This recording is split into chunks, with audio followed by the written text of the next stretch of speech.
मेहनती चूहा। यह कहानी है चीकू नामक एक छोटे चूहे की, जो अपने काम और मेहनत के दम पर न केवल अपने परिवार को सुरक्षित करता है, बल्कि अपने गांव के सभी चूहों के लिए एक प्रेरणा बन जाता है। एक समय की बात है, एक हरे भरे गांव में चीकू नाम का एक चूहा रहता था। वो बहुत चतुर और मेहनती था। उसका सपना था कि वह अपने परिवार के लिए एक सुरक्षित और मजबूत घर बनाए, जहां वे सब खुशी खुशी रह सके। चीकू की माँ हमेशा कहती थी, बेटा, मेहनत का फल मीठा होता है। यह वाक्य चीकू के दिल में बस गया था।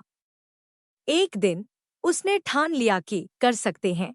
उसने सबको एकत्र किया और एक योजना बनाई। हम सब मिलकर भिखारी के लिए एक जाल बनाएंगे। अगर हम चतुराई से काम करें तो हम उसे पकड़ सकते हैं। सभी चूहे चीकू की बात पर सहमत हुए।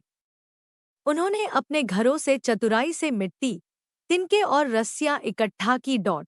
सभी ने मिलकर एक बड़ा जाल तैयार किया। चीकू ने कहा, हम इसे गांव के बीच में बिछाएंगे, जहां भिखारी आएगा। कुछ दिनों बाद भिखारी गांव में आया। चीकू और उसके दोस्तों ने छिपकर उसका इंतजार किया। जब भिखारी जाल के पास आया तो सभी चूहों ने जोर से शोर मचाया। भिखारी चौंका और जाल में फंस गया। भिखारी ने चूहों से कहा, मुझे छोड़ दो, मैं तुम्हें नुकसान नहीं पहुंचाऊंगा। लेकिन चीकू ने समझाया, हम तुम्हें छोड़ नहीं सकते, तुमने हमें बहुत डराया है। तभी चीकू ने अपने दोस्तों से कहा, हम सब मिलकर इसे सुरक्षित स्थान पर ले चलते हैं। इससे हम सबको शांति मिलेगी। सभी चूहों ने एकजुट होकर भिखारी को जंगल की ओर ले गए, जहां वह कोई नुकसान नहीं पहुंचा सके। भिखारी के चले जाने के बाद गांव के चूहे खुशी से झूम उठे। चीकू और उसके दोस्तों ने मिलकर एक बड़ा जश्न मनाया। सबने मिलकर नाच-गाना किया और स्वादिष्ट खाना खाया। चीकू की मेहनत और उसके दोस्तों की एकता ने गांव को बचा लिया था। कुछ समय बाद चीकू ने जो घर बनाया था, वह न केवल मजबूत था, बल्कि गांव का सबसे सुंदर घर भी बन गया। सभी चूहे चीकू को सराहने लगे। उन्होंने सीखा कि मेहनत और एकता में कितनी ताकत होती है।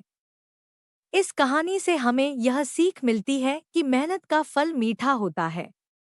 अगर हम एकजुट होकर काम करें और कभी हार न माने, तो हम किसी भी समस्या का सामना कर सकते हैं। वह मेहनत करेगा और अपने परिवार को एक नया घर देगा।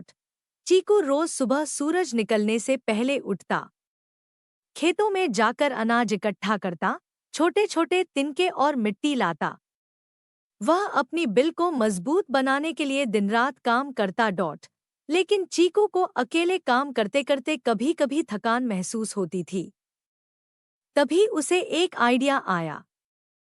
उसने सोचा, अगर मैं अपने दोस्तों को बुला लूं, तो काम जल्दी हो जाएगा और हम सब मिलकर मजा भी कर सकते हैं। चीकू ने अपने दोस्तों पिंकी, मिंकी और गिल्ली को बुलाया। सबने मिलकर योजना बनाई। पिंकी ने कहा, हम सब मिलकर एक दिन में ज्यादा अनाज इकट्ठा कर सकते हैं। मिंकी ने